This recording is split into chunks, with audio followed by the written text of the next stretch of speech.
Okay, good evening everyone. आज हम लेके आए हैं अपना वन शॉट का दूसरा लेक्चर, जो कि डिपेंड करेगा अल्कोहल, फिनॉल और ईथर चैप्टर से। इसके पहले हम हेलो एल्केन और हेलो एरीन का समझ चुके हैं, तो जनरली अब हम पढ़ेंगे अल्कोहल, फिनॉल, ईथर।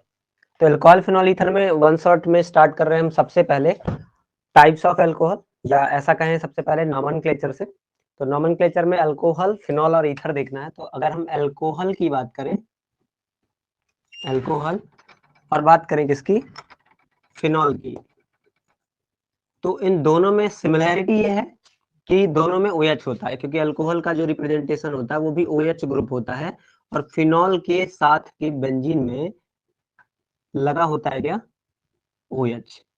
लेकिन ये दोनों ही बहुत अलग हैं। ये अल्कोहल, एक इसमें सिर्फ एक अल्कोहल है, फिनॉल अल्कोहल की तरह काउंट नहीं होता है। क्योंकि अभी हम इसके बारे में डिटेल में पढ़ने वाले हैं, तो हम और भी इसकी बेहतर एनालिसिस करेंगे, इसके अंदर क्या पढ़ना होता है हमें। अगर हम बात करें ईथर की, तो ईथर क्या है, एक ऐसा फंक्शनल ग्रुप है जिसमें ऑक्सीजन ब्रिज का काम करता है, और दोनों तरफ क्या होते हैं, R ग्रुप लगे होते हैं। इसको हम क्या कहते हैं, ईथर कहते हैं।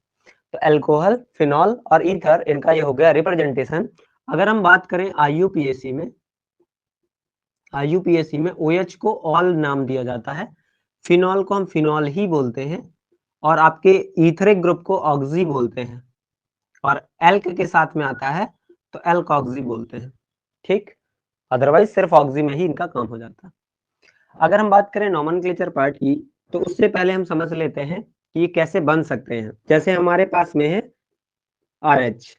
अच्छा, RH को क्या कहेंगे, बता सकते हो क्या, RH को क्या कहेंगे? RH हमारा हाइड्रोकार्बन है, और वो भी सैचुरेटेड। अगर हम क्या करें, इसमें से माइनस कर दें H को और प्लस कर दें OH को, बेसिक, तो माइनस H और OH करेंगे तो ये बन जाएगा ROH, जो कि क्या होगा, अल्कोहल। इसी के साथ में अगर हम बेंजीन रिंग लें, और बेंजीन रिंग के किसी भी एक हाइड्रोजन को माइनस कर दें और एक OH इसमें जोड़ दें, क्या बन जाएगा, फिनॉल। क्या बन जाएगा, फिनॉल। अब बात करते हैं कि ये जो मैंने बेसिक लिया है, क्या इतना ही आसान है? तो इतना आसान नहीं है। कई सारी रिएक्शंस होती हैं, कई सारे मेथड्स होते हैं, रिएजेंट्स यूज होते हैं, तब जाकर के वो पर्टिकुलर हमारा प्रोडक्ट में फॉर्म होता है। अगर हम क्लासिफिकेशन की बात करें, सबसे पहले क्लासिफिकेशन की, तो क्लासिफिकेशन ऑफ अल्कोहल में समझेंगे अल्कोहल कितने टाइप के होंगे। तो जैसा हमने हेलो एल्केन के केस में देखा था, हेलो एल्केन कितने टाइप के थे, 3 टाइप के, प्राइमरी, सेकेंडरी, टर्सरी। और डिपेंड करते थे किस बात पे, कार्बन से जिसमें से X लगा है उस कार्बन का डिग्री कितना है। अगर वो 1 डिग्री होता था तो प्राइमरी, 2 डिग्री होता था तो सेकेंडरी, और 3 डिग्री होता था तो टर्सरी होता था। ऐसे ही यहाँ पर हमारा अल्कोहल है। पहला अल्कोहल हमारा क्या कहलाएगा, प्राइमरी अल्कोहल। दूसरा कहलाएगा secondary alcohol, secondary alcohol.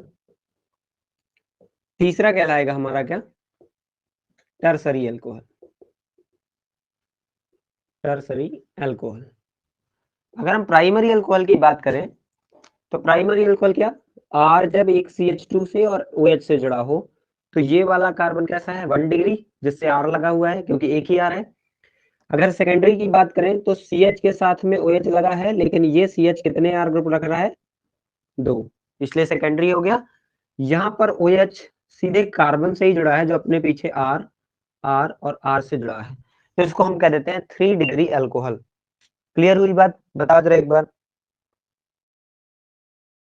Yes sir. ठीक है, ये क्लासिफिकेशन है हमारा, जिसमें हमने प्राइमरी, सेकेंडरी और टर्सरी अल्कोहल को देखा है। साथ में ही अगर हम बात करें, तो हमारे पास में वही एक कंडीशन जैसे हमने देखा था हेलो एल्केन के केस में, कि अगर हम इसको इस तरह से ऐड कर देते हैं तो इसे क्या कहेंगे, ये कौन सी कंडीशन है, बोलो, एलाइलिक। तो ये एलाइलिक अल्कोहल हो जाएगा। Allylic alcohol. अगर हम डायरेक्टली जोड़ दें किससे, डबल बॉन्ड से, तो विनाइलिक अल्कोहल, विनाइलिक अल्कोहल। अगर हम नंबर ऑफ OH ग्रुप की बात करें, तो अगर हमारे पास है RCH2OH, तो इसे मोनोहाइड्रोक्सी या मोनोहाइड्रिक अल्कोहल कहते हैं, मोनोहाइड्रिक अल्कोहल। अगर हम इसके साथ में एक OH और जोड़ दें, जैसे हमने जोड़ दिया, हमने ले लिया CH2OH और OH, तो ये क्या है, डाईहाइड्रिक अल्कोहल है, डाईहाइड्रिक अल्कोहल, ग्लाइकॉल बोलते हैं इसको, ग्लाइकॉल। ठीक। अगर हम एक और ले लें, अगर हम ले लें CH2CH CH2, यहाँ OH लगा दें, यहाँ OH लगा दें, यहाँ OH लगा दें, तो इसको कहेंगे ट्राईहाइड्रिक अल्कोहल, ट्राईहाइड्रिक अल्कोहल कहेंगे, और इसका नाम है ग्लिसरॉल। तो ये भी हमने पढ़ा था। अब बात कर लेते हैं थोड़े IUPAC नेम की, तो स्क्रीनशॉट लेना हो तो ले सकते हैं, अदरवाइज आगे चलें।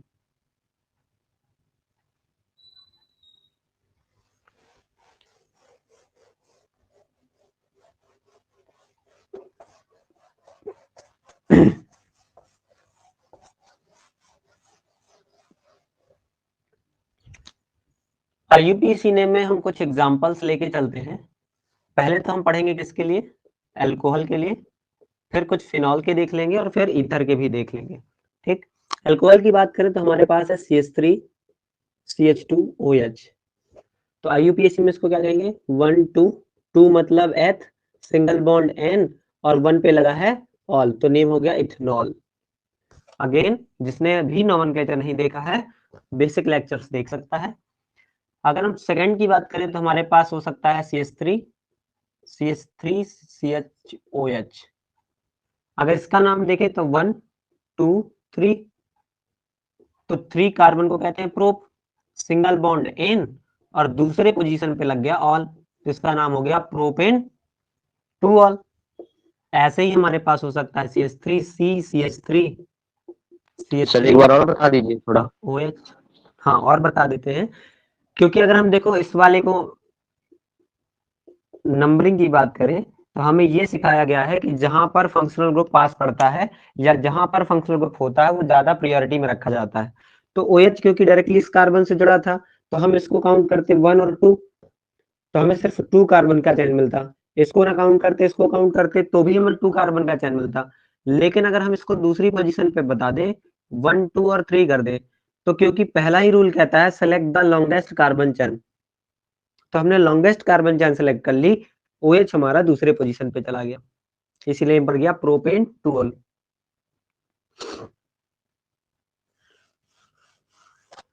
इसमें देखो क्या है, तो अगर हम देखें ये OH इस कार्बन से लगा है, इसको 1 और इसको 2 दे देते, लेकिन अगर हम सेकंड कंडीशन पे जाएं तो इसको 1, इसको 2 और इसको 3 दे सकते हैं, तो ये हमारी 3 कार्बन की चैन बन जाएगी। 1 2 3 ऐसे ही बन सकता है, 1 2 3 ऐसे ही बन सकता है, तो ओवरऑल 3 कार्बन ही मिल रहे हैं। तो देखो 2 पे ये मिथाइल छूट गया, तो लिखेंगे 2 मेथाइल, और ये 3 कार्बन है तो प्रोपेन, और दूसरे पे लग गया ऑल, तो नाम बन गया 2 मेथाइल प्रोपेन 2 ऑल। ठीक। इसको और क्या कह सकते हैं, तो इसको कॉमन नेमिंग में नॉर्मल एथाइल अल्कोहल कह सकते हैं। इसको क्या कह सकते हैं, तो इसको आइसो प्रोपाइल अल्कोहल बोलेंगे। इसको क्या बोलेंगे, तो इसको कहेंगे टर्ट, टर्ट मतलब टर्सरी, और 4 कार्बन है तो टर्ट ब्यूटाइल अल्कोहल। ठीक है, इस तरह से कर सकते हैं।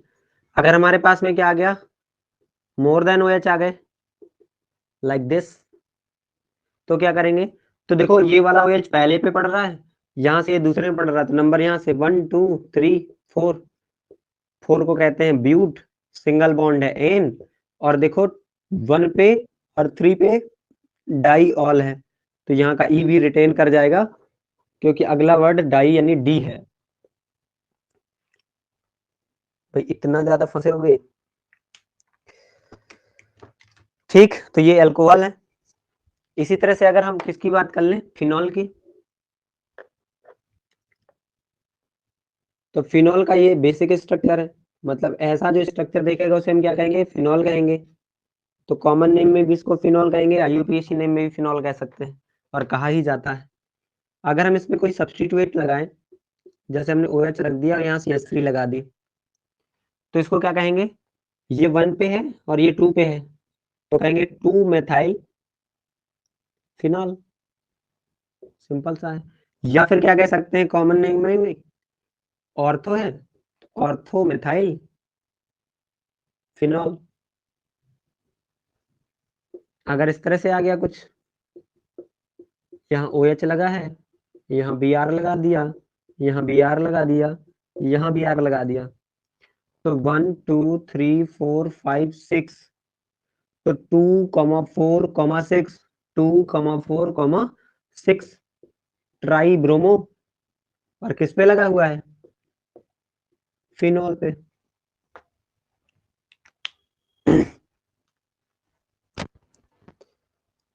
तो इस तरह से हम क्या कर सकते हैं, फिनॉल का कर सकते हैं। मैं बेसिक ही ले रहा हूँ, ज्यादा मैं डिटेल में नहीं जा रहा, नॉमेनक्लेचर डिटेल में नहीं आता है, बहुत ही शॉर्ट में आता है, या फिर आपको वो लैंग्वेज के फॉर्मेट में देता है लिख के। ईथर की बात कर लेते हैं। ईथर आईयूपीएसी में इसको ऑक्सी कहते हैं, जैसे ROR कहते हैं, ROR। तो इसका रूल होता है कि oxygen goes with less number containing alkyl group, मतलब ऐसा एल्काइल ग्रुप जिसके पास क्या है, लेस नंबर पे कार्बन है, उसके साथ में कौन चला जाएगा, ऑक्सीजन। जैसे सपोज करो इस वाले के साथ में कम कार्बन है, तो ऑक्सीजन चला जाएगा, तो इसको कहेंगे हम क्या, एल्कोक्सी। और जो दूसरा वाला मान लो डैश है, तो इसको क्या कहेंगे, एल्केन। तो नाम बना एल्कोक्सी एल्केन। जैसे मान लो हमारे पास है CH3OCH3, इसका नेम बताओ जरा।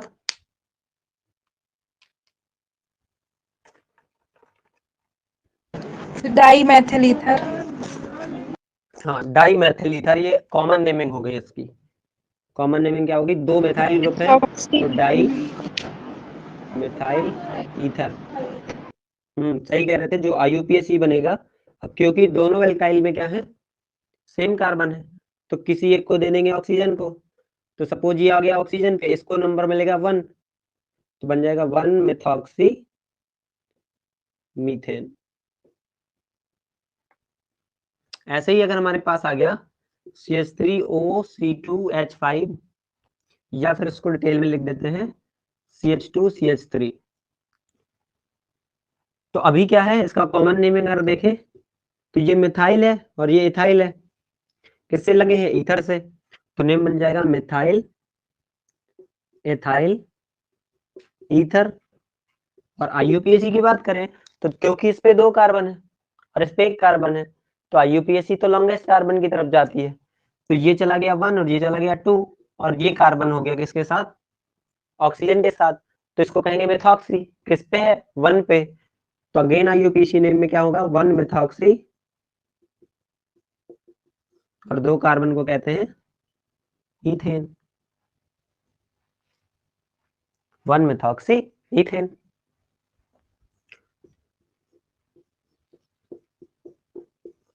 इस तरह से आ गया, तो इसको कहते हैं एनीसॉल, नॉर्मल में भी और आईयूपीएसी में भी इसका नेम क्या है, एनीसॉल है। या फिर अगर देखना हो तो क्या कहेंगे, ये है आपका कम कार्बन, तो मेथॉक्सी हो गया, ये क्या है, बेंजीन, तो इसे कहेंगे मेथॉक्सी बेंजीन।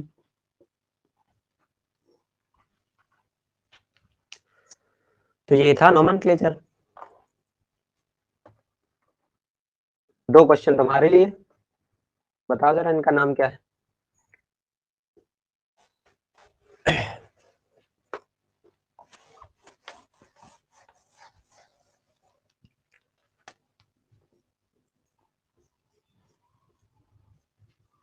इसको क्या बोलेंगे,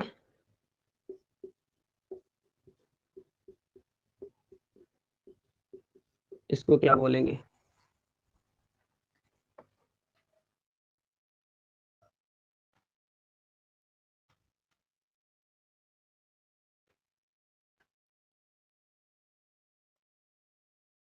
बताओ इसका नेम।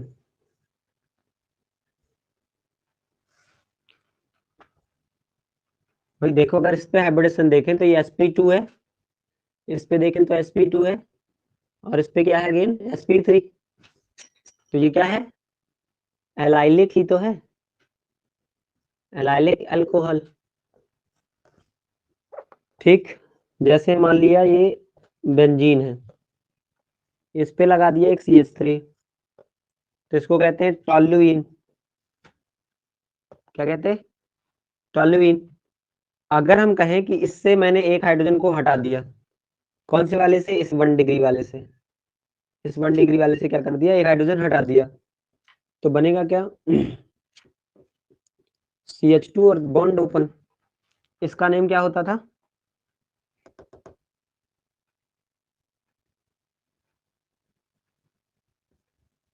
बेंजाइल। एक और इससे H हटा दिया तो बन जाएगा क्या? CH और 2 बॉन्ड ओपन हो जाएंगे, इसको कहते थे बेंजल।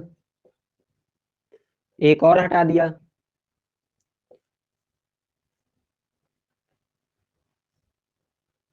तो बन जाएगा क्या? कार्बन, और इस तरह से 3 ओपन हो जाएंगे, इसको कहते थे बेंजो। तो ये वाला जो कंडीशन है, अगर मैं इस OH को थोड़ी देर हटा दूं तो ये क्या है? बेंजाइल है, और बेंजाइल के ऊपर OH लगा दिया तो नेम बन गया बेंजाइल अल्कोहल।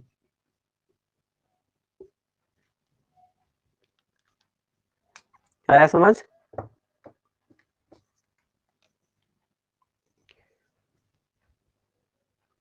तो नेमिंग थोड़ा सा इंपॉर्टेंट हो जाती है इस बेसिस पे कि जब भी आपको लैंग्वेज में क्वेश्चन आता है तो हम वहां कंफ्यूज हो जाते हैं कि इसका क्या हम स्ट्रक्चर बनाएं, इसका क्या हम आगे इसको फॉलो करें, या किससे आगे चले, कौन से स्ट्रक्चर को लेकर के चले, 1 डिग्री को लेकर चले, 2 डिग्री को या 3 डिग्री को।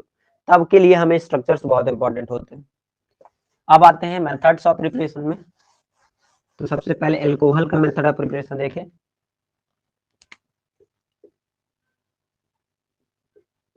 Methods of preparation of alcohol. Alcohol बनाएंगे, बनाओ भाई। तो एल्कोहल तो हमने कल की क्लास में ही बनाया था।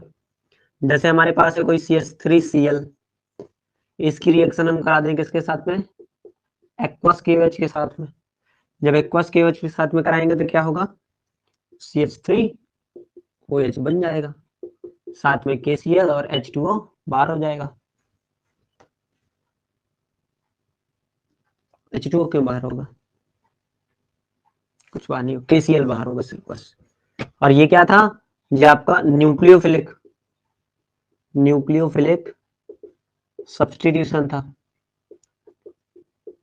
तो अगर हम कोई भी हेलो एल्केन लेते हैं तो हेलो एल्केन की रिएक्शन अगर हम एक्वस KOH या एक्वस NaOH से करा देते हैं तो हमारा प्रोडक्ट आप जो होगा एल्कोहल होगा। ठीक। दूसरा, हम किससे बना सकते हैं? From carbonyl compounds. तो जो भी कार्बोनाइल कंपाउंड्स हैं, अब ये कार्बोनाइल कंपाउंड्स क्या होते हैं? तो कार्बोनाइल कंपाउंड्स वो होते हैं जिनके अंदर ये वाला ग्रुप होता है, इस ग्रुप को कहते हैं कार्बोनिल ग्रुप। क्या कहते हैं? कार्बोनिल ग्रुप कहते हैं, जिनके पास में भी ये होगा। जैसे आपका RCOH, जैसे आपका RCOR-, जैसे आपका RCOOH, जैसे आपका RCOOR-, ये क्या है?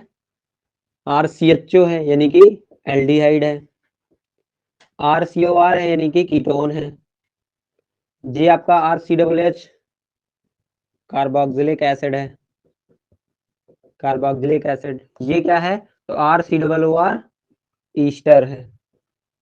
तो ये कार्बोनिल कंपाउंड्स हैं। अभी बहुत सारे एनहाइड्राइड है, आपका एसिटाइल क्लोराइड है, लेकिन हमें उनसे मतलब नहीं है। हमें हमारे पास जितने क्या होंगे कार्बोनिल ग्रुप होंगे उनसे हम बना सकते हैं। और जनरली जो हम रिएक्शन फॉलो करते हैं इनके लिए वो रिडक्शन मेथड होता है। कौन सा मेथड होता है? By reduction. रिडक्शन कराने के लिए जनरली हमें चाहिए होते हैं क्या? Reducing agents. क्या होते हैं reducing agents? Reducing agents are those which reduce other and oxidise itself. जो खुद को ऑक्सीडाइज करें और दूसरों को रिड्यूस करें, क्या है?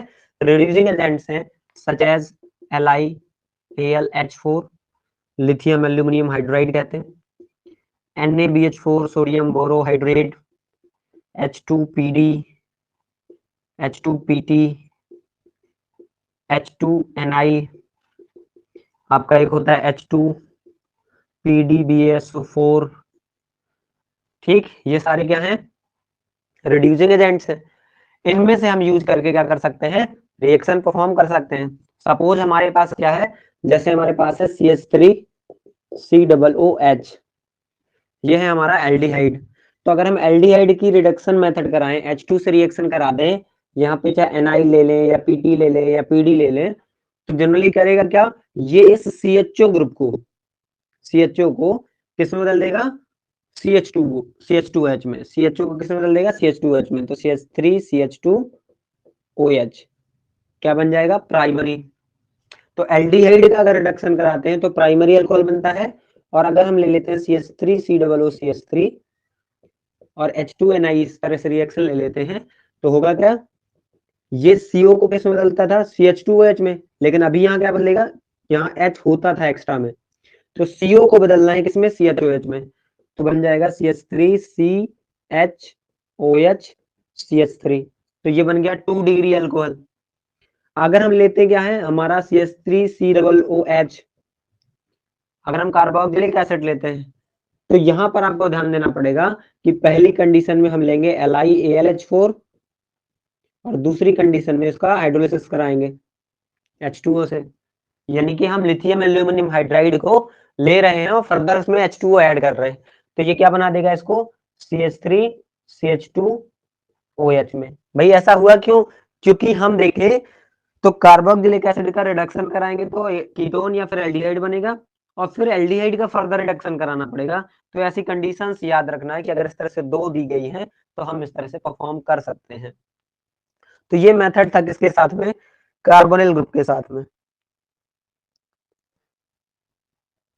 आओ तो 2 मेथड देख लिए। एक तो हमने हेलोएल्केन वाले से देख लिया, यानी अल्काइल हैलाइड को लेकर के आएंगे तो क्या होगा। दूसरा हमने देख लिया रिडक्शन मेथड अगर कार्बोनिल से कराएं तो क्या होगा। आओ तीसरा मेथड देखते हैं, किसी हाइड्रोकार्बन को लेके आते हैं।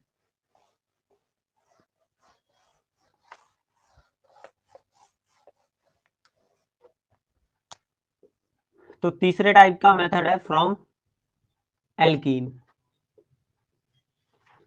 अगर हम एल्कीन लेके आए तो जैसे हमने एल्कीन लिया, carbon double bond carbon H और H, तो ये हमारा एल्कीन है। अगर हम एल्कीन का सीधे सीधे वाटर से रिएक्शन करा देते हैं, ठीक, वाटर का रिएक्शन करा दो एसिड की प्रेजेंस में, मतलब एसिड कैटेलाइज्ड हाइड्रेशन है। क्या कहोगे इसको? Acid catalysed hydration. Hydration dehydration नहीं है। डिहाइड्रेशन का मतलब होता है वाटर का निकलना, और हाइड्रेशन का मतलब होता है एडिशन ऑफ वाटर। अब एडिशन ऑफ वाटर होगा तो किसी एक से H जुड़ जाएगा और किसी एक से OH जुड़ जाएगा, यानी कि बन जाएगा CH3CH2OH। क्या बन जाएगा? CH3CH2OH। तो जब भी हम एल्कीन लेते हैं तो हमें इस तरह से प्रोडक्ट बनते हैं। और अगर हम अनसिमेट्रिकल ले लेते हैं, जैसे हमने ले लिया CH3CH डबल बॉन्ड CH3 और यहाँ H2O से रिएक्शन करा दिया एसिड की प्रेजेंस में, तो याद रखना हमेशा ही मार्कोनिकॉफ रूल ही फॉलो होगा। More symmetric will be the major product. तो यहाँ बनेगा CH3CHOH और अगर दूसरा बनता तो बन जाता CH3CH2CH2OH। तो इस OH में सिर्फ इतना ही सब्स्टिट्यूशन है एक साइड, जबकि इस वाले OH में देखो 1 और 2 का सब्स्टिट्यूशन है। तो यहाँ पर जो भी सब्स्टिट्यूशन ज्यादा रखेगा वो हमारा क्या बन जाएगा? यहाँ पे मेजर प्रोडक्ट बन जाएगा। इसलिए हमेशा ही क्या फॉलो हो रहा है? मार्कोनिकॉफ। याद रहेगा। मेजर प्रोडक्ट आपका वही होगा जो ज्यादा सिमेट्रिकल होगा।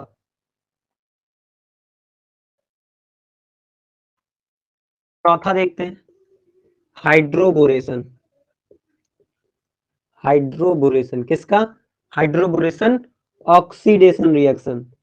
हाइड्रोबोरेशन ऑक्सीडेशन रिएक्शन, और ये भी किसके साथ में आती है? एल्कीन के साथ में। तो अगर हम ले लेते हैं क्या, CH3 CH double bond CH2, alkene ले लिया, तो इसकी रिएक्शन हम कराएंगे BH3 होल ट्वाइस से, डाइबोरेन से।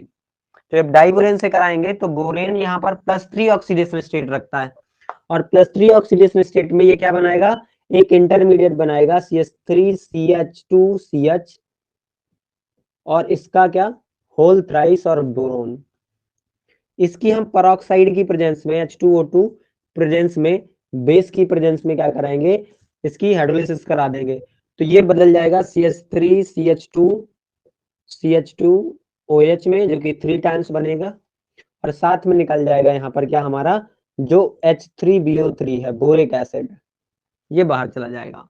तो ये हमें ध्यान देना है कि BH3 जो है डाइबोरेन है। कैसे डाइबोरेन? क्योंकि एक BH3 की बात करें तो इस तरह का स्ट्रक्चर रखता है, और दूसरा ये डाइमराइज हो जाता है। दूसरे बोरेन में क्या हो जाता है? ये डाइमराइज। ये यहाँ से इस तरह से डैश डैश बॉन्ड बना देते हैं, ऐसे डैश डैश बॉन्ड बना लेता है। तो कहने का मतलब एक बोरोन कितने बॉन्ड बना रहा है? 3। तो एक बोरोन से 3 टाइम्स से जुड़ गया, तो यहाँ भी हम 3 टाइम्स लेंगे इसको, और ये भी हम कितने टाइम्स बनाएंगे? 3 टाइम्स बनाएंगे। बैलेंस कर लेना। तो ये बनती है डाइबोरेशन की रिएक्शन, तो इसको कहते हैं डाइबोरेशन ऑक्सीडेशन रिएक्शन। एक और रिएक्शन है जो बहुत ज्यादा इंपॉर्टेंट बन जाती है एल्कोहल्स के प्रिपरेशन में, और वो होता है ग्रिग्नार्ड रिएजेंट की हेल्प से बनाना। तो ग्रिग्नार्ड रिएजेंट क्योंकि प्राइमरी भी बनाता है, सेकेंडरी भी बनाता है, और टर्सरी अल्कोहल भी बनाता है। तीनों टाइप के अल्कोहल हैं। आओ जरा देख लेते हैं ग्रिग्नार्ड रिएजेंट्स के बारे में।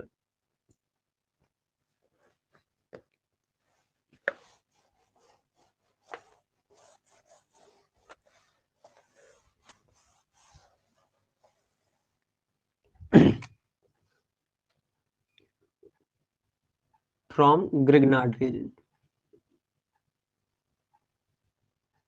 अब ग्रिग्नार्ड रिएजेंट जनरली जो यूज होता है वो कार्बोनिल कंपाउंड्स में यूज होता है। जैसे हमारे पास है ये कार्बोनिल कंपाउंड्स, सपोज हमने कोई ले लिया। अब इस पे हम जानते हैं कि इस कार्बन की इलेक्ट्रोनेगेटिविटी ऑक्सीजन से कम है, तो ऑक्सीजन इलेक्ट्रॉन को ऊपर खींचेगा, इस पे माइनस बनेगा और इस पे प्लस बनेगा। यानी ये वाला जो सेंटर है ये इलेक्ट्रॉन डेफिशिएंट है, इलेक्ट्रॉन डेफिशिएंट सेंटर है।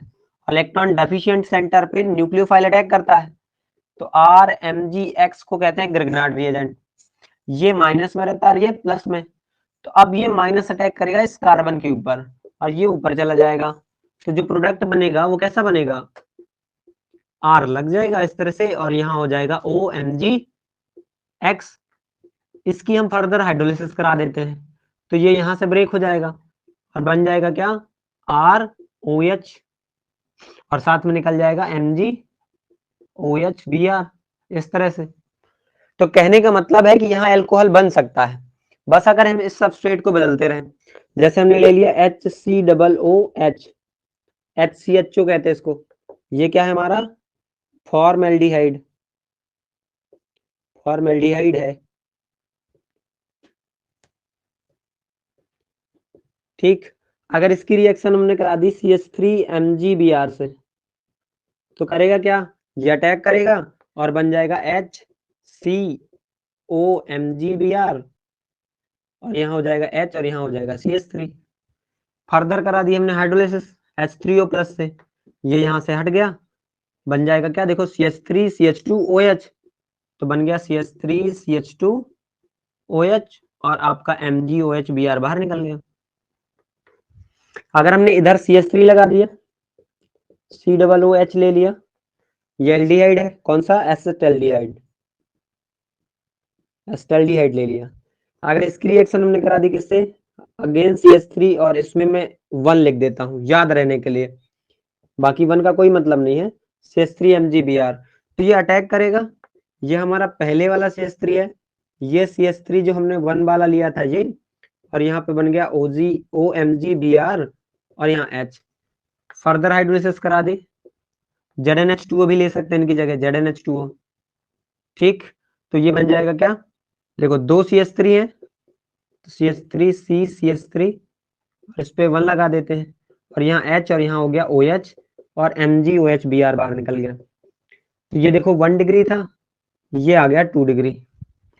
ऐसे ही अगर हम इधर भी CH3 लगा दें या C2H5 ले लेता उस बार, C2H5, और यहाँ मैंने ले लिया अगेन CH3, 1 की जगह, 1 में कंफ्यूज ना हो जाओ तुम लोग, ये स्टार लगा देता हूँ मैं, स्टार वाला है ये, स्टार वाला, और यहाँ MgBr ले लिया, बनेगा क्या, अब देखो एक CH3 है, एक C2H5 और एक CH3 वाला, तो ये CH3 हो गया, ये C2H5 हो गया, और ये CH3 हो गया स्टार वाला, यहाँ हो गया OMgBr, again ZnH2O H3O plus से क्या कर दी हाइड्रोलिसिस, तो CH3 C C2H5 CH3, और यहाँ क्या हो गया OH, अगेन निकल गया क्या MgOH Br, तो देखो 3 डिग्री बन गया। तो कहने का मतलब ये है कि हम प्राइमरी भी बना सकते हैं, सेकेंडरी भी बना सकते हैं, और टर्सरी भी बना सकते हैं। क्लियर हो गई, तो ये मेन रिएक्शन है, इसमें से क्वेश्चन कई बार पूछता है।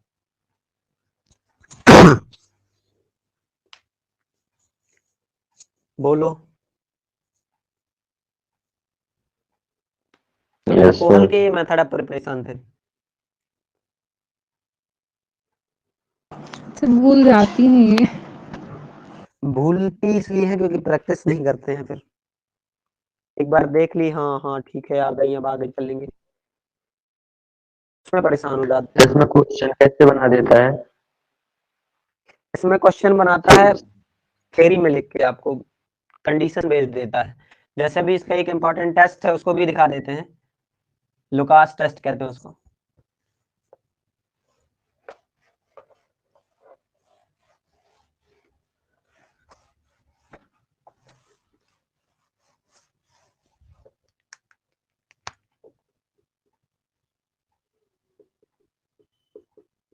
लुकास टेस्ट क्यों यूज होता है, लुकास टेस्ट क्यों यूज होता है, अभी उस दिन भी बताया था, अभी हेलो एल्केन वाले चैप्टर में, ये डिस्टिंग्विश करता है,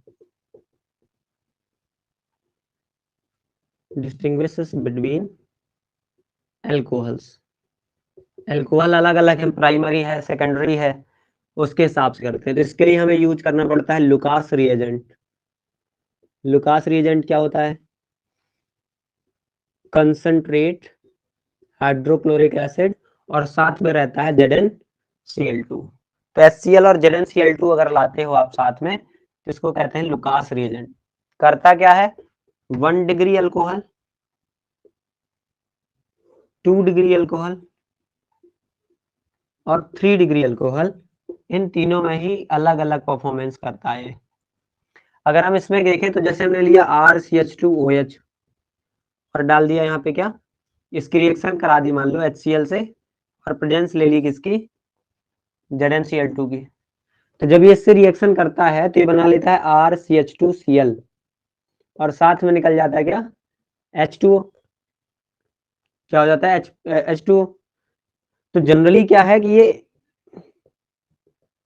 टर्बिडिटी दिखाता है, जब भी ये प्रोडक्ट बनता है हीट करने पर, इसको जैसे करते हैं टर्बिडिटी ऑन हीटिंग, मतलब यार या कह सकते हैं प्रेसिपिटेशन, इसको क्या कह सकते हैं, प्रेसिपिटेशन, प्रेसिपिटेट बनना।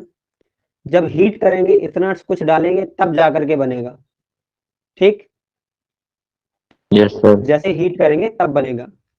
लेकिन अगर 2 डिग्री अल्कोहल की बात करें, तो 2 डिग्री अल्कोहल मतलब RCHR और OH, इसके साथ में हमने HCl डाला, ZnCl2 डाला, होगा क्या, ये भी बना लेगा RCHR, और यहाँ पर हो जाएगा Cl, H2O बाहर। तो यहाँ भी टर्बिडिटी बनती है, मतलब यहाँ भी प्रेसिपिटेशन होता है, टर्बिडिटी सोज, लेकिन कब, आफ्टर 5 मिनट, मतलब इसमें टाइम लगता है, 5 मिनट में आ जाती है। हीट करने की जरूरत नहीं, यहाँ हीट कर दिया, यहाँ हीट करोगे 5 मिनट बाद तो आएगी नहीं, ऊपर से इसको हीट करना पड़ेगा तब जाके आएगी। लेकिन अगर हमने ले लिया क्या, RCROH 3 डिग्री ले ली, HCl से रिएक्शन करा दिया, और यहाँ पर हमने ले लिया क्या, ZnCl2, तो होगा क्या कि RCRR और Cl और H2O बन जाएगा। मतलब यहाँ की जो टर्बिडिटी होगी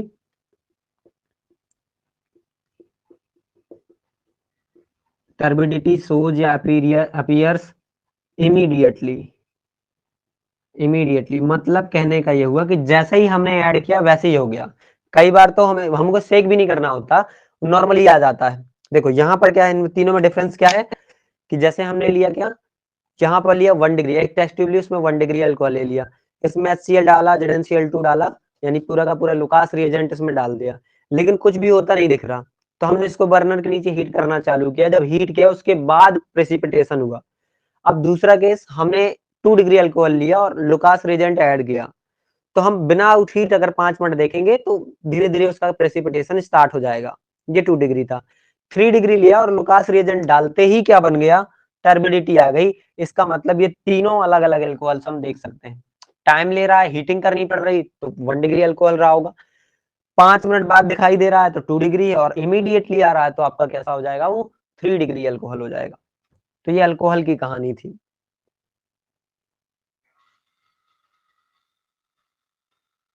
याद रहेगा? Yes, sir. तो आओ देख लेते हैं मेथड ऑफ प्रिपरेशन फिनॉल का।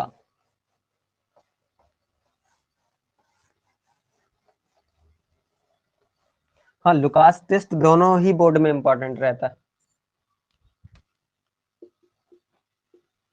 तो फिनॉल के कुछ बेसिक मेथड है, मतलब हमें लेकर के आना है क्या, हमारा रिजल्ट है ये रिजल्ट है, कहाँ से आएगा ये हमें देखना है। तो अगर हम क्या करते हैं, पहले ही चैप्टर में जो हमने बनाया हुआ है अपना क्लोरोबेंजीन या हेलोएरीन, अगर इसकी रिएक्शन हम NaOH से करा देते हैं। अब क्योंकि हेलोएरीन्स का न्यूक्लियोफिलिक सब्स्टिट्यूशन आसानी से नहीं होता, क्योंकि यहाँ पर होता है sp2 कार्बन और ये इलेक्ट्रॉन्स को होल्ड करके रखता है, ऊपर से रेजोनेंस रहता है जिससे यहाँ डबल बॉन्ड बनता है। तो हमें इसको टेम्परेचर देना पड़ता है कई सारा। इसको क्या करेंगे, हम टेम्परेचर देंगे, हीट करेंगे, कितना करेंगे 6 to 3 केल्विन तक, प्रेशर रखेंगे 300 atm के आसपास। तो ये जनरली क्या बना देगा, हमारा फिनॉल। ठीक, अगर हम क्या करते हैं, दूसरा मेथड यूज करते हैं, तो हमारे पास एक और एसिड होता है सल्फोनिक एसिड SO3H। अगर इसको भी क्या करें, हम NaOH से रिएक्शन करा दें एसिड की प्रेजेंस में, तो ये भी क्या बना देगा, फिनॉल। अगर हम क्या कर लें, NH2 ले लें, इसको क्या कहते हैं, एनिलीन कहते हैं। एनिलीन की रिएक्शन करा देते हैं किसके साथ में, इसकी रिएक्शन NaNO2 HCl के साथ में, और इसको क्या कर देते हैं, हीट कर देते हैं 0 से 5 डिग्री सेल्सियस पे। प्रेजेंस लेना हो तो HNO2 की प्रेजेंस ले सकते हैं। तो इस रिएक्शन में क्या बनता था सबसे पहले, तो इस रिएक्शन में सबसे पहले बनता था क्या, N2 plus Cl minus, benzene diazonium salt. और इसकी अगर हम क्या करा दें, हाइड्रोलाइसिस एसिड की प्रेजेंस में, तो हमारा क्या बन जाएगा, फिनॉल। एक ये प्रोसेस है। दूसरी प्रोसेस क्या है, फ्रॉम क्यूमीन, क्यूमीन से भी हम बना सकते हैं। फिनॉल से एक और बना सकते हैं, देखो अगर हम क्या कर लें, अच्छा फिनॉल ही बनाना है, सॉरी उल्टी रिएक्शन होगी, वो रिडक्शन हो जाएगा ना। क्यूमीन से क्या है, क्यूमीन का स्ट्रक्चर मालूम है क्या, बेंजीन होगा, बेंजीन के ऊपर CH3 होगा, इसको क्यूमीन कहते हैं। बनाते कैसे हैं, जब बेंजीन की रिएक्शन हम प्रोपीन से कराते हैं तो क्या होता है, ये क्यूमीन बन जाता है। अब क्यूमीन की रिएक्शन अगर हम फर्दर क्या करा दें, ऑक्सीडेशन करा दें एयर की प्रेजेंस में, तो सबसे पहले पेरोक्साइड बनता था, पेरोक्साइड CH3OOH। इसके बाद वापस से रीअरेंज होता था, ये वापस से क्या होता था, रीअरेंज होता था। जैसे मान लो हमने इसकी रिएक्शन करा दी H3O प्लस और H प्लस से, या H2O से और H प्लस से रिएक्शन करा दी, तो यहाँ पर ये बॉन्ड यहाँ से टूटेगा, ये वाला अटैक कर देगा यहाँ पे और ये बाहर निकल जाएगा, तो यहाँ पर वापस से हमें क्या मिल जाएगा, फिनॉल। तो ये फिनॉल का फ्लो चार्ट है कि हम फिनॉल कैसे बना सकते हैं। हम क्लोरोबेंजीन से ले आ सकते हैं अगर NaOH के साथ में उसको गर्म कर दें। हम सल्फोनिक एसिड से करा सकते हैं अगर NaOH के साथ में गर्म कर दें।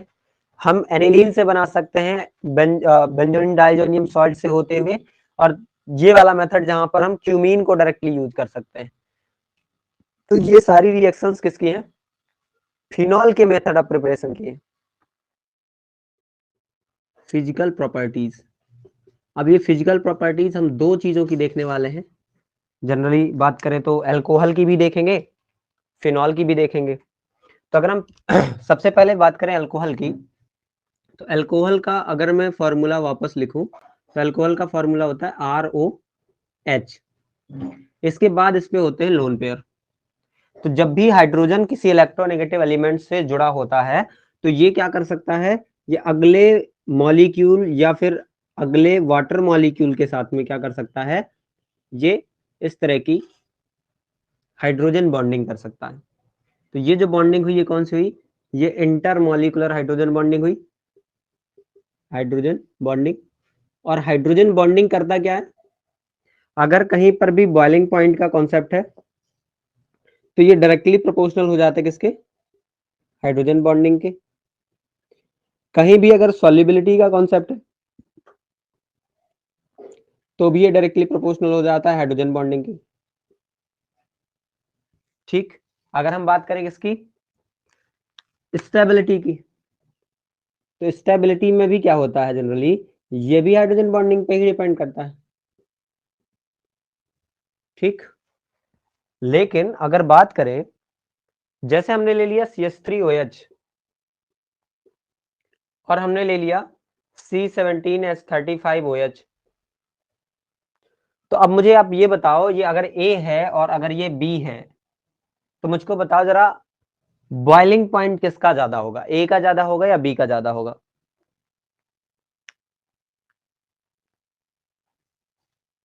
बहुत आसान क्वेश्चन है। A का बॉइलिंग पॉइंट ज्यादा होना चाहिए या B का ज्यादा होना चाहिए? सर बी का। B का। बाकियों का क्या कहना? सर बी का। Sir B. ठीक है, देखो यहां पर अगर देखें तो यहां मॉलिक्यूलर वेट बहुत ज्यादा है, ठीक, लेकिन दूसरी अगर बात देखें तो इतना बड़ा अल्काइल ग्रुप लगा होने की वजह से हाइड्रोजन बॉन्डिंग क्या हो जाती है, हाइड्रोजन बॉन्डिंग हो जाती है कम। तो हाइड्रोजन बॉन्डिंग अगर कम है तो इनके पास जो एक्स्ट्रा फोर्स ऑफ अट्रैक्शन था वो तो कम हो गया। तो हाइड्रोजन बॉन्डिंग के उसमें बहुत ज्यादा गैप है। मॉलिक्यूलर वेट से हम कह सकते हैं बॉइलिंग पॉइंट ज्यादा होगा, लेकिन अगर मेरा दूसरा क्वेश्चन हो जाए सॉल्युबिलिटी से, इस सॉल्युबिलिटी का क्या इफेक्ट है, कैसे सॉल्युबिलिटी किसकी ज्यादा होगी, ए की या बी की? वाटर में कौन ज्यादा मिक्स हो जाएगा? एक ही। ए की, वेरी गुड। क्योंकि क्या है कि जैसे ही मॉलिक्यूलर वेट की बात आती है तो जिसका मॉलिक्यूलर वेट कम होता है उसकी हाइड्रोजन बॉन्डिंग ज्यादा होती है और उसकी सॉल्युबिलिटी क्या हो जाती है, ज्यादा हो जाती है। तो यहाँ पर कॉन्सेप्ट आपको रिलेट कराना है हाइड्रोजन बॉन्डिंग का, और साथ में किसका रखना है, मॉलिक्यूलर वेट का। तो जनरली अगर देखें तो जितने भी अल्कोहल्स होते हैं उनका solubility lower to higher decrease हो जाता है और हायर टू लोअर इंक्रीज हो जाता है। मतलब जितने कम से कम कार्बन होंगे उतना ज्यादा बॉइलिंग उनका सॉल्युबिलिटी होगा। और बॉइलिंग पॉइंट की बात करें तो जैसे जैसे हम हायर में चलते जाते हैं बॉइलिंग पॉइंट बढ़ता जाता है। साथ में ही अगर देखें तो एक और कॉन्सेप्ट बना मेल्टिंग पॉइंट का। मेल्टिंग पॉइंट की बात करें तो मेल्टिंग पॉइंट डिपेंड करता है किस पे, सरफेस एरिया पे। सरफेस एरिया, जितना सरफेस एरिया होगा उतना ही ज्यादा क्या हो जाएगा, मेल्टिंग पॉइंट हो जाएगा। तो जितने भी हायर मेंबर्स होते हैं उनके बीच में जैसे ही क्या होता है, सरफेस एरिया इंक्रीज होता है, तो सरफेस एरिया इंक्रीज होने से क्या होता है, wonder wall force of attraction बढ़ जाता है। और अगर वंडरवॉल फोर्स ऑफ अट्रैक्शन बढ़ गया तो दोनों मॉलिक्यूल्स को जोड़कर रखेगा और इसकी वजह से मेल्टिंग पॉइंट क्या हो जाएगा, बढ़ जाएगा। तो बॉइलिंग पॉइंट का कॉन्सेप्ट बताएगा आपको मॉलिक्यूलर वेट, आपको बताएगा हाइड्रोजन बॉन्डिंग, और आपको मेल्टिंग पॉइंट में ध्यान देना है किसकी बात करेंगे हम, सरफेस एरिया की। और जैसे जैसे हम नंबर ऑफ कार्बन बढ़ाते हैं, number of carbon atom increase करते हैं, तो होता क्या है, आपका बॉइलिंग पॉइंट भी बढ़ जाता है और आपका मेल्टिंग पॉइंट भी बढ़ जाता है। चले आगे, हो गया।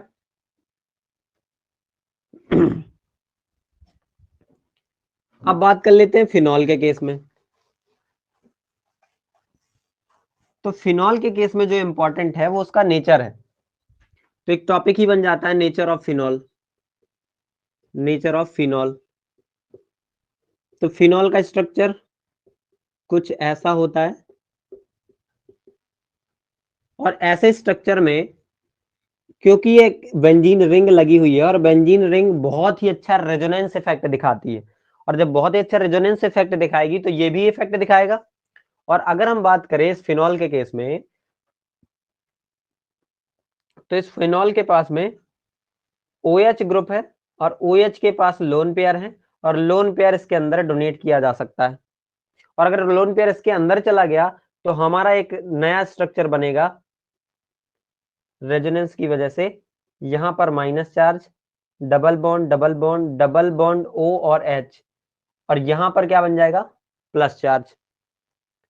तो कहने का मतलब ये है कि अगर वापस से ये डिलोकलाइज होता है तो हमें फर्दर वैसे ही जैसे हमने हेलो एरीन में देखा था, फर्दर हमें क्या मिलते हैं, यहाँ पे स्ट्रक्चर्स देखने को मिलते हैं किसके, फिनॉल के, और ये वापस से ऐसे घूमेगा। लेकिन अगर हम देखें तो ऑक्सीजन पे कौन सा चार्ज आ गया, प्लस चार्ज। अब ऑक्सीजन के ऊपर क्या प्लस चार्ज स्टेबल होता है,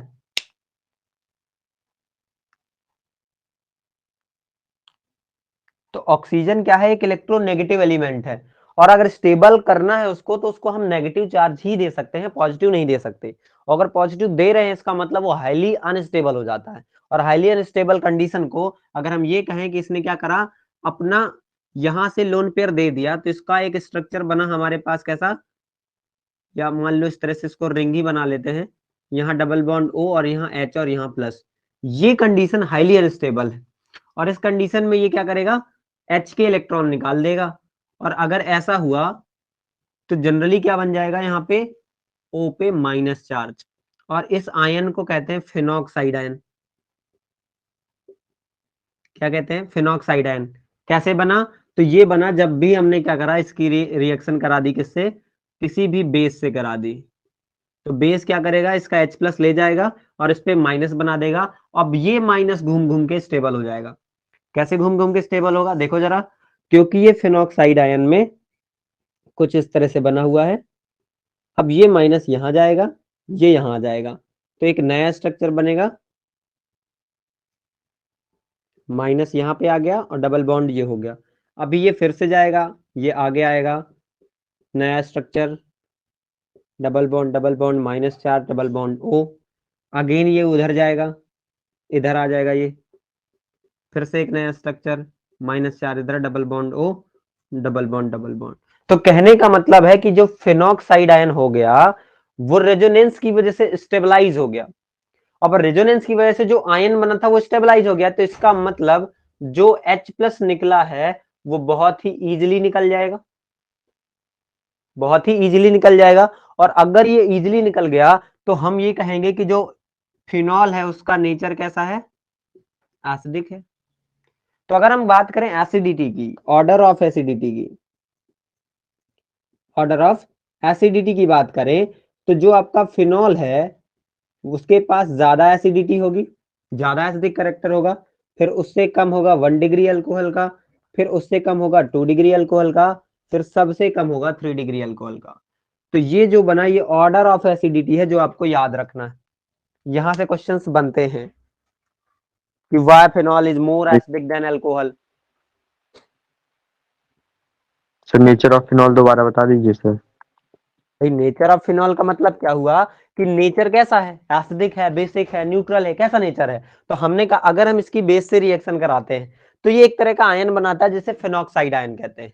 अब इसकी एसिडिटी जो है या एसिडिक कैरेक्टर है वो ज्यादा होगा या कम, ये इस बात से डिपेंड करेगा कि जो ये फिनॉक्साइड आयन बना क्या ये स्टेबलाइज कर रहा है। तो हमने कहा जो फिनॉक्साइड आयन है उसके अंदर रेजोनेंस पाया जाता है, और रेजोनेंस जब पाया जाता है तो एक बेहतर स्ट्रक्चर्स दिखाता है। तो ये बोला जाता है कि जिसके अंदर रेजोनेटिंग स्ट्रक्चर बहुत ज्यादा होते हैं उसकी स्टेबिलिटी उतनी ज्यादा होती है। तो क्योंकि इसके पास कितने हो गए, 1 2 3 4 स्ट्रक्चर हो गए जो कैसे हैं, जो कैसे हैं, रेजोनेंस वाले स्ट्रक्चर हैं।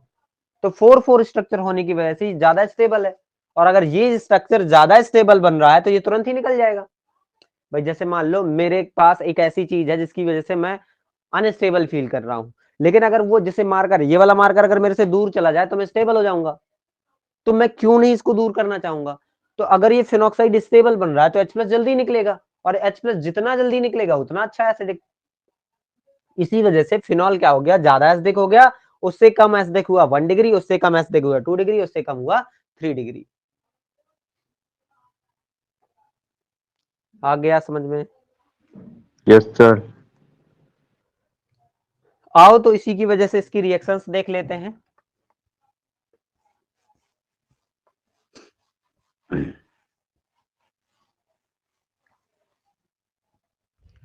देखो जैसे हमारे पास क्या है, ये रहा फिनॉल। अब हमने क्या करा, फिनॉल की रिएक्शंस करा दी बहुत सारी। जैसे हमने सबसे पहले इसकी रिएक्शन करा दी सोडियम मेटल के साथ में। तो हमें पता है जब भी कोई एसिड मेटल से रिएक्शन करता है तो क्या बनाता है, सॉल्ट, और रिलीज कर देता है हाइड्रोजन गैस। तो अब इसका अगर सॉल्ट बनेगा तो क्योंकि यहाँ पर क्या है, O है और माइनस बन जाता है, और माइनस के पास में Na+ आ जाएगा, और ये प्लस माइनस न्यूट्रलाइज हो जाएंगे। तो मतलब ये क्या बन गया, सोडियम फिनॉक्साइड।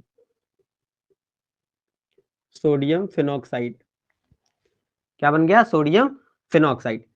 अच्छा अगर इसकी रिएक्शन हम बेस से करा दें, NaOH से करा दिया, तो अब अगर कोई भी एसिड बेस से रिएक्शन करता है तो सॉल्ट और वाटर बनता है, तो अगेन सॉल्ट बन जाएगा ONA वाला, और वाटर निकलेगा मतलब H2O निकल जाएगा। दो रिएक्शन। तीसरी रिएक्शन हमने पढ़ी, अगर हम इसको जिंक डस्ट की प्रेजेंट में क्या कर दें, हीट कर दें, यानी इस मेथड को कहते हैं डिस्टिलेशन। Distillation method. तो जब हम जिंक डिस्टिलेशन में यूज करते हैं तो ये बना लेता है बेंजीन, और साथ में निकल जाती है ZnO। ये रिएक्शन इंपॉर्टेंट है, ये वाली क्या है, इंपॉर्टेंट है, कि जिंक डस्ट से अगर रिएक्शन करते हैं तो फिनॉल किस में कन्वर्ट हो जाता है, बेंजीन में, और जिंक ऑक्साइड बाहर हो जाती है। अगर हम एक और रिएक्शन देखें, अगर हम इसकी रिएक्शन अमोनिया से करा दें NH3 से, और प्रेजेंस ले लें ZnCl2 की, अमोनिया ZnCl2, तो अमोनिया ZnCl2 क्या करेगा, जो OH है ना, इस OH को कन्वर्ट कर देगा किसमें, NH2 में। और अगर बेंजीन के ऊपर NH2 ग्रुप लग गया तो इसको क्या कहते हैं, एनिलीन। साथ में क्या निकल जाएगा, H2O मॉलिक्यूल। ठीक, अगर हम इसकी रिएक्शन PCl5 से करा दें, फास्फोरस पेंटाक्लोराइड से, तो क्लोराइड आयन OH को यहां से हटा देंगे और क्या बना देंगे, क्लोरोबेंजीन। क्लोरोबेंजीन। ठीक, अगर हम किससे करा दें इसकी रिएक्शन, बेंजोइल क्लोराइड से करा दें, बेंजीन उसके ऊपर CO और फिर Cl, तो बेंजोइल क्लोराइड से कराएंगे तो Cl और H निकल जाएगा, HCl बाहर, बाकी ये बेंजीन, CO और एक O यहाँ का, सब के सब जुड़ जाएंगे। तो हमें जो स्ट्रक्चर मिलेगा, ये मिलेगा O, C double bond O, और फिर से वापस बेंजीन, ईस्टर बनेगा, C डबल O वाला ग्रुप बन गया। ठीक, अगर एक और रिएक्शन, इसकी बहुत इंपॉर्टेंट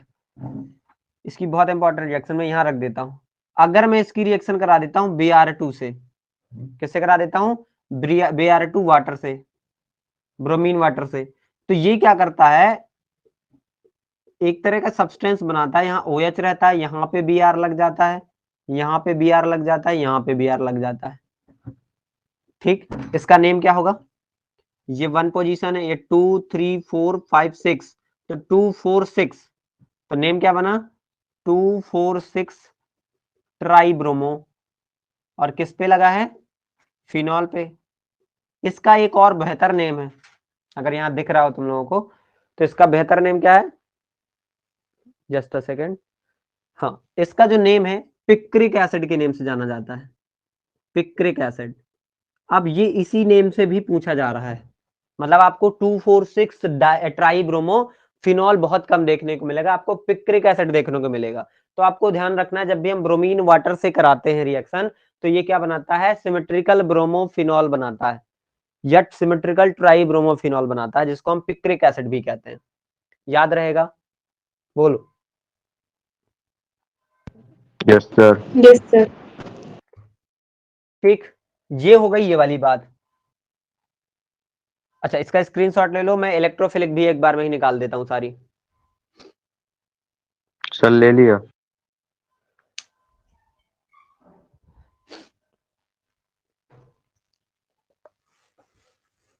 आ जाओ, इलेक्ट्रोफिलिक देख लेते हैं फिनॉल की। अब क्योंकि मैंने रेजोनेंस पढ़ाया था तो मैंने कहा फिनॉल ही साथ में करा देते हैं, अल्कोहल की फिर अभी करा देंगे।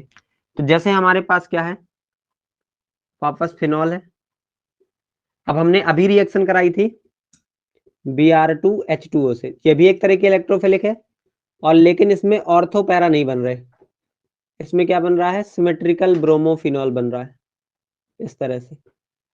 ठीक, अगर हम क्या करें, इसकी रिएक्शन करा दे कंसंट्रेट HNO3 से करा दे in the presence of concentrate H2SO4, तो ये वाली कंडीशन किसकी होती है, नाइट्रेशन की। किसी कंडीशन होती नाइट्रेशन की। अब OH क्योंकि क्या करता है, अंदर रिलीज करता है, मतलब ये OH वाला कौन सा ग्रुप है, ये OH ऑर्थो पैरा डायरेक्टिंग, तो ऑर्थो पैरा प्रोडक्ट बनेंगे, मतलब दो प्रोडक्ट बनेंगे, जहां OH ऑर्थो पे नोट और एक बार पैरा पे NO2। स्टेबल बताओ कौन सा होगा, मेजर कौन सा होगा, ये वाला मेजर ऑर्थो या पैरा, पैरा। पैरा, ये याद रखना है, ये वाला मेजर होगा। ठीक, अगर मैं इसकी रिएक्शन करा दूं, क्योंकि Br2 वाटर से कराई तो ट्राइब्रोमो बन गया, अगर मैं Br2 को CS2 के प्रेजेंस में ले लूं, ये प्रोटिक सर लैग सॉल्वेंट कर है, रहा।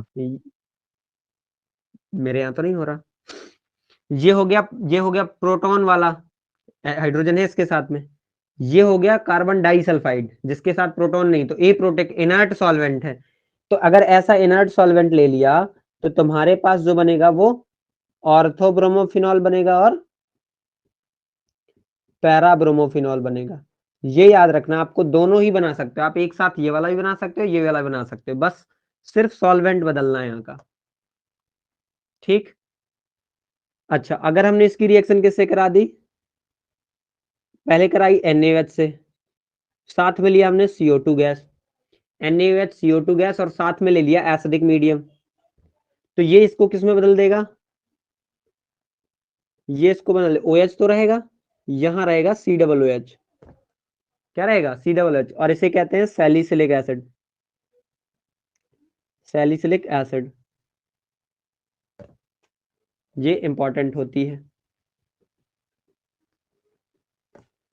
अगर हम इसकी रिएक्शन किससे करा दें, NaOH से कराई, क्लोरोफॉर्म ले आए, NaOH क्लोरोफॉर्म और एसिडिक मीडियम, रीमर टीमैन रिएक्शन क्या बना देगा,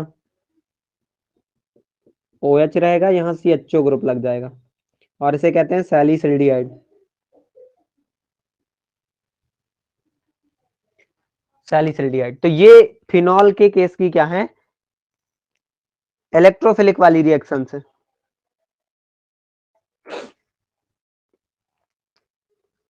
बताओ ये वाली रिएक्शन कौन सी है, अगर मैंने कहा ये आपकी रीमर टीमैन रिएक्शन है, रीमर टीमैन रिएक्शन है, तो ये वाली रिएक्शन कौन सी है जहां पर सैलिसिलिक एसिड बना,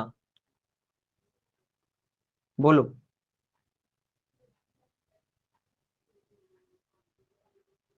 याद है क्या,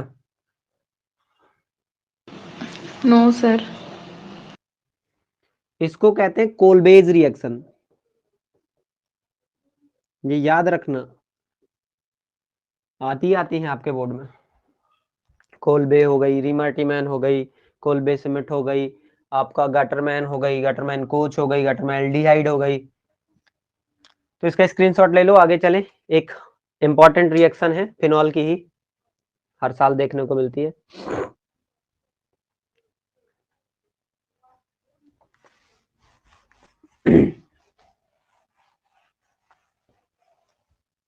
देखो, अगर हम ले लेते हैं क्या फिनॉल,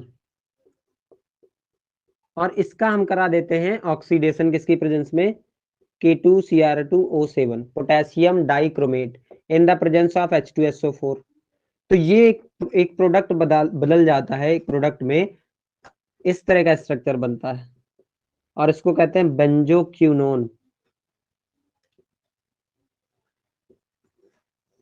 और ये होता है पिंक कलर का। तो क्वेश्चन भी यही पूछता है कि what will be the product when phenol is oxidised. तो फिनॉल का अगर ऑक्सीडेशन कराओगे तो बेंजोक्विनोन बनेगा और उसका पिंक कलर होगा। अब इसी क्वेश्चंस को वो 2-3 तरह से पूछता है और पूछता ही पूछता है। तो बस आपको ये याद रखना है, हमने ऑक्सीडेशन रिएक्शंस एक ही पढ़ी है फिनॉल के केस में, और वो ये है, अगर हम K2Cr2O7 H2SO4 के साथ में करेंगे तो जो फिनॉल होगा वो किस में बदल जाएगा, बेंजोक्विनिन में बदल जाएगा। याद रहेगा? Yes sir. Yes sir. तो ये इंपॉर्टेंट है, दोनों ही बोर्ड में इंपॉर्टेंट है, बहुत ज्यादा इंपॉर्टेंट है। मतलब एमपी बोर्ड में तो कह दूंगा तो आएगा ही आएगा, ये आएगा ही आएगा, पूछा ही जाता है।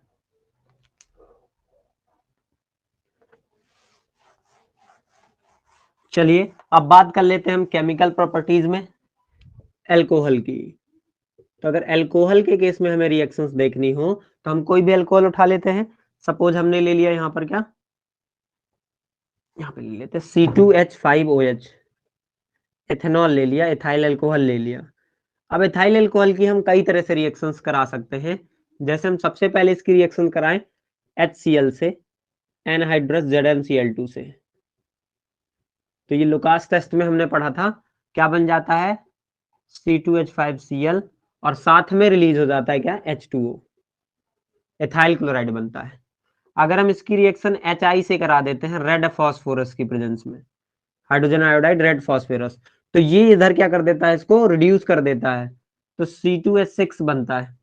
मतलब यहां से OH ही हटा दिया, OH ही हटा दिया सीधे सीधे, मतलब क्या निकल गया, I2 निकल गया और H2O निकल गया, ये वाला H यहां लगा दिया। दूसरी अगर रिएक्शन बात करें तो PCl5 से रिएक्शंस कर सकते हैं। कैसे बनेगा PCl5 में, ये C2H5Cl बनेगा, क्योंकि Cl ज्यादा है तो यहाँ पर एक प्रोडक्ट हमने बनाकर देखा था, क्या बनता था POCl3 और एक बनता था HCl। वही अगर हम PCl3 से करा दें तो एक प्रोडक्ट बनेगा C2H5Cl और एक बनेगा H3PO3। वही अगर हम थायोनिल क्लोराइड से करा दें SO2Cl2 से तो क्या बन जाएगा C2H5Cl plus SO2 gas plus Cl2 gas. तो क्योंकि ये भी गैस है ये भी गैस है, निकल जाएगा। तो ये जो मेथड है ये कैसा मेथड होता था, बेस्ट मेथड होता था। हेलो एल्केन में पढ़ा था हमने, बेस्ट मेथड था एल्काइल हैलाइड प्रिपेयर करने का, क्योंकि ये दोनों ही आपके बाई प्रोडक्ट क्या है, गैस है, ये निकल जाएंगे। अगर हम इनकी रिएक्शंस करा दें NH3 से ZnCl2 की प्रेजेंस में, जैसे हमने फिनॉल में कराई, तो ये क्या करेगा, इसको कन्वर्ट कर देगा CH3CH2 या ऐसा कह दे C2H5NH2 में, इथाइल अमीन बना देगा। साथ में क्या निकल जाएगा, H2O वाटर। याद रहेगा? इसकी भी मेटल से रिएक्शन करा दो, तो मेटल से कराओगे तो अभी बन जाएगा C2H5ONa, सोडियम एथॉक्साइड। क्या नाम है, सोडियम एथॉक्साइड। और साथ में क्या निकलेगा, हाइड्रोजन गैस। ठीक, अगर हम इसकी रिएक्शन किससे करा दें, इसकी रिएक्शन करा दें CH3COOH से, प्रेजेंस ले लें हम कंसंट्रेट H2SO4 की, तो ये जो रिएक्शन होती है इसको एस्टरिफिकेशन रिएक्शन कहते हैं। क्या कहते हैं, एस्टरिफिकेशन, एस्टरिफिकेशन रिएक्शन। तो इसमें क्या बनता है, एस्टर बनता है। कैसे होगा, CH3COOC2H5 और साथ में निकल जाएगा H2O। तो एस्टरिफिकेशन भी याद रखना है। ईस्टर क्या है, स्वीट स्मेलिंग है, ये क्या करता है, स्वीट स्मेलिंग लिक्विड है। इसको हम यूज भी करते हैं किसमें, परफ्यूम्स वगैरह में, डीओ वगैरह में। ठीक है, अगर इसकी रिएक्शन हम किससे करा दें, H2SO4 की प्रेजेंस में इसको क्या कर दें, हीट कर दें, तो H2SO4 की प्रेजेंस में अगर हीट ही कर देंगे तो इसके ही 2 मोल आपस में रिएक्शन कर लेंगे और क्या बना लेंगे, C2H5OC2H5। क्या बन गया ये, बताओ,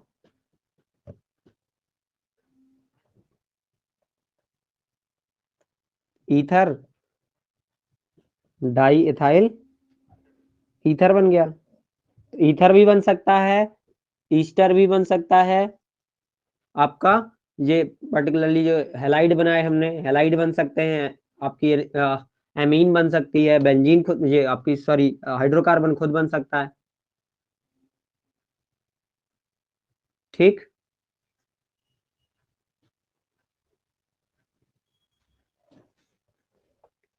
और भी कुछ रिएक्शंस की बात कर लेते हैं, बस समझ लेना यहाँ से हम लोग यहीं आ रहे हैं, C2H5 को ही लेके आ रहे हैं आगे। तो अगर हम C2H5 की रिएक्शंस किसको ऑक्सीडेशन करा दें, चलो मान लो ऑक्सीडेशन करा दो, तो अल्कोहल का ऑक्सीडेशन कराते थे तो क्या बनता था, अल्कोहल का ऑक्सीडेशन कराएंगे, चलो माइल्ड करा दिया तो क्या बनेगा, एल्डिहाइड CH3CHO।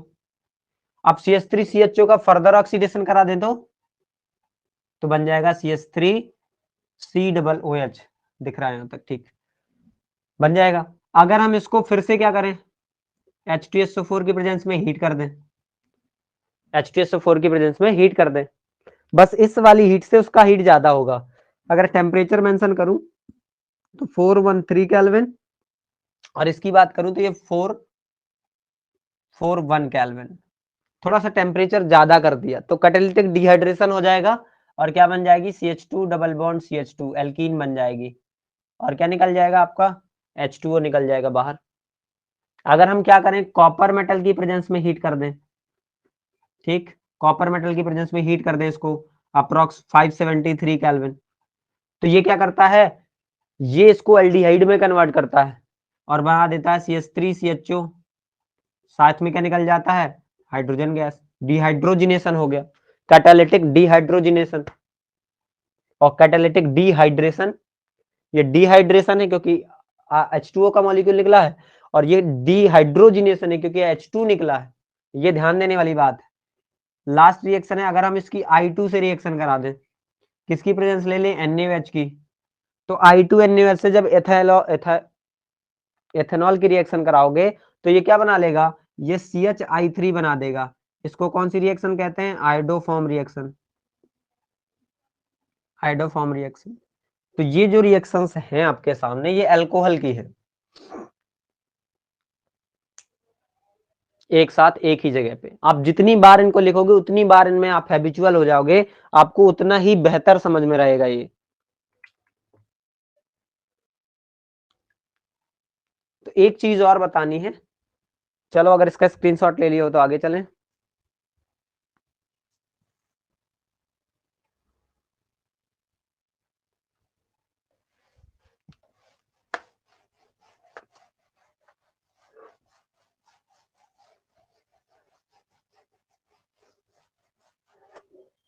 देखो, अगर हम ये कहें कि अगर हमारे पास 1 डिग्री अल्कोहल है और उसका आप ऑक्सीडेशन करा रहे हो, तो 1 डिग्री अल्कोहल का जब भी ऑक्सीडेशन कराओगे क्या बनाएगा, एल्डिहाइड।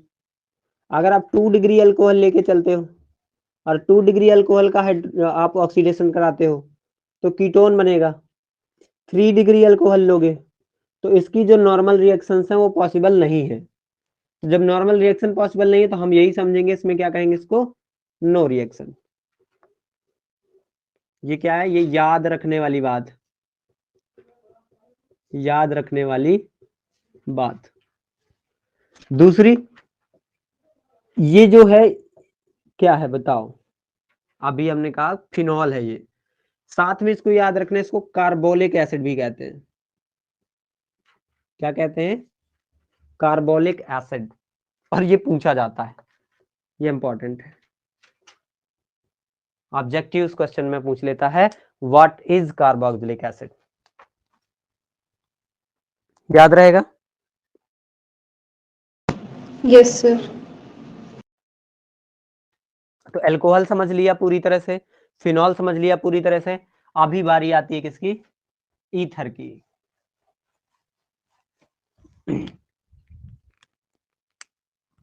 तो ईथर के अगर नॉमेनक्लेचर की बात करें तो ईथर का शायद नॉमेनक्लेचर हमने पढ़ लिया है, पढ़ा है क्या, यस सर। एक बार क्विक में और देख लो। जैसे हमने लिख दिया CH3OCH3, तो हमने कहा था जो ऑक्सीजन होता है वो ऐसे कार्बन के साथ में जाता है जिसमें नंबर ऑफ कार्बन कम है, ऐसे अल्काइल ग्रुप के साथ चला जाता है, और इसको हम कह देते हैं मिथॉक्सी, और ये 1 पे लगा है तो कह देंगे 1 मिथॉक्सी मीथेन। कॉमन नेम में इसको क्या कहते हैं, तो कॉमन नेम में से कहते हैं डाई मिथाइल ईथर, क्योंकि दोनों मिथाइल ग्रुप हैं।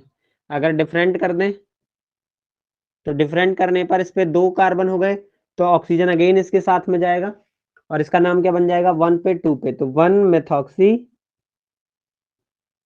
इथेन। और आईयूपीएसी की जगह अगर कॉमन पूछे जाए तो क्या कहेंगे, इथाइल मिथाइल ईथर। तो इस तरह से इसकी जनरली क्या करनी है, नेमिंग करनी है। नेमिंग बहुत आसान है। अब आते हैं मेथड ऑफ प्रिपरेशन में, कैसे बनाओगे आप ईथर को।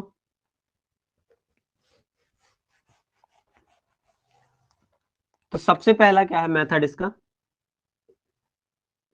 मेथड सबसे पहले है, अभी जो हमने देखा था, हमने क्या किया था, H2SO4 को प्रेजेंस में ले लिया था, जिससे क्या हुआ था, डिहाइड्रेशन हुआ था, ठीक, और बन गया था आपका क्या, ईथर। तो वही लिख लेते हैं, डिहाइड्रेशन ऑफ अल्कोहल। तो अगर हमने लिया क्या, C2H5OH, क्या ले लिया, C2H5OH, इसके 2 मोल्स ले लिए। कैसे 2 मोल्स ले लिए, देखो C2H5OH प्लस C2H5OH, और ले लिया यहाँ पे H2SO4, और टेम्परेचर कितना बताया हमने, आप 413 केल्विन लेंगे, तो यहाँ से OH और यहाँ से H निकल जाएगा, C2H5 OC2H5 बन जाएगा। तो क्या हो गया, ये ईथर बन गया आपका, डाइथाइल ईथर। ऐसे ही आप क्या करा सकते हो, कोई भी, जैसे आप अल्कोहल की जगह आप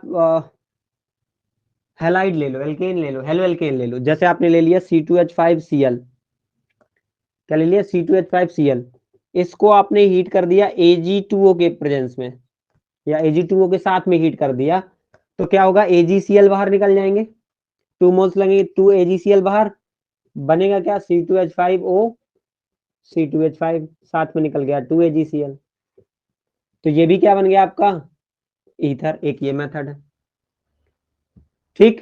एक और होती है इंपॉर्टेंट इसकी, विलियमसन सिंथेसिस। विलियमसन सिंथेसिस की बात करें तो विलियमसन सिंथेसिस में क्या होता है, RX की रिएक्शन करानी होती है हमें, किसके साथ में, किसी दूसरे अल्कोक्साइड के साथ में, मतलब आप R-ONA लेते हो, तो इसमें होता क्या है कि ROR- बन जाता है, और साथ में क्या निकल जाता है आपका, NaX बाहर निकल जाता है, यहाँ क्या निकलता है, NaX बाहर निकल जाता है, ठीक।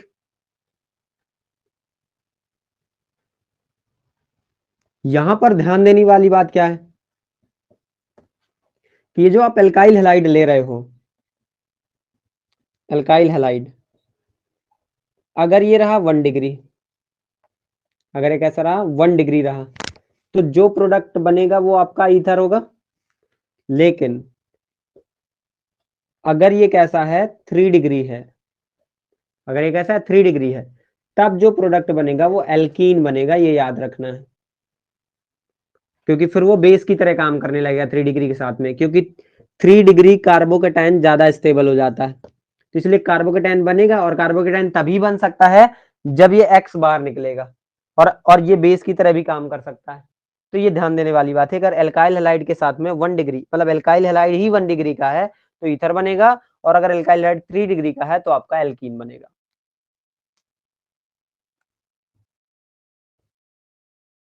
याद रहेगा।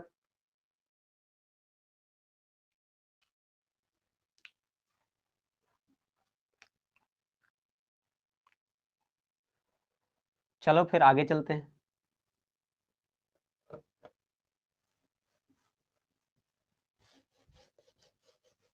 अब रिएक्टिविटी की बात करें तो ईथर जो है वो अल्कोहल वगैरह से बहुत ही कम रिएक्टिव है, बहुत स्टेबल है।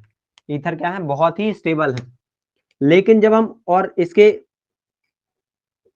एरोमेटिक वाले की बात करते हैं, सपोज इस तरह से बात कर लें, इसका नेम बताना जरा मुझे,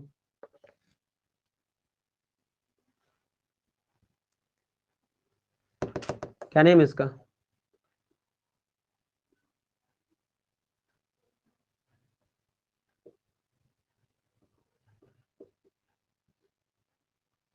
एनिसॉल कहते हैं इसको।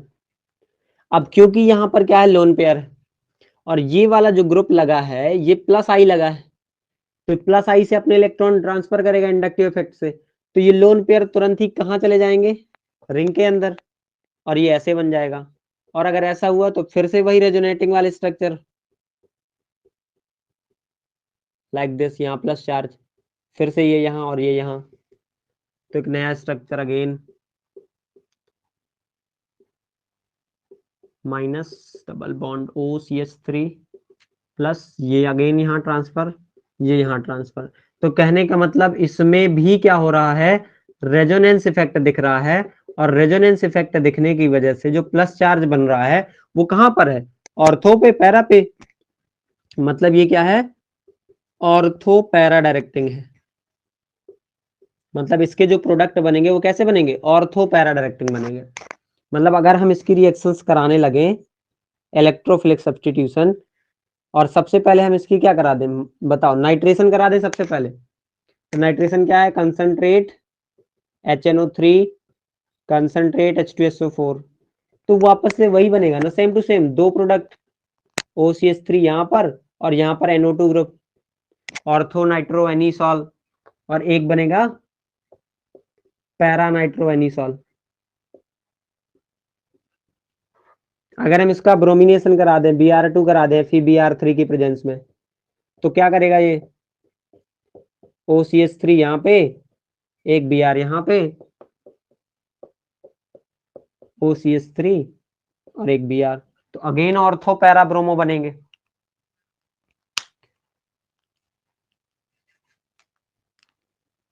अगर हम इसकी फ्रीडल क्राफ्ट एल्काइलेशन करें, क्या था फ्रीडल क्राफ्ट एल्काइलेशन, जब हम CH3Cl की रिएक्शन कराते थे किसके साथ में, एनहाइड्रस AlCl3 के साथ में, तो फ्रीडल क्राफ्ट एल्काइलेशन में क्या होता था, एल्काइल ग्रुप लग जाता था, तो OCH3 यहाँ पे और यहाँ पर CH3 बन गया, तो क्या बन गया ये, ऑर्थो मेथाइल एनिसॉल, और ऐसे ही एक बार कहाँ बन जाएगा, पैरा पोजीशन पे। इसी तरह से इसकी एक रिएक्शन कौन सी होगी, अगर हम CH3COCl ले आए, Friedel Crafts acylation, anhydrous AlCl3 की प्रेजेंस, तो जो आपका प्रोडक्ट बनेगा वो क्या बनेगा, दो प्रोडक्ट बन जाएगा, एक OCH3 यहाँ पर और एक COCH3 इस तरह से, और दूसरा पैरा पोजीशन से बन जाएगा। तो कहने का मतलब यह है कि हमें ध्यान देना है कि कौन सा ग्रुप कब ऑर्थो पैरा डायरेक्टिंग है और कब मेटा डायरेक्टिंग है। ठीक है,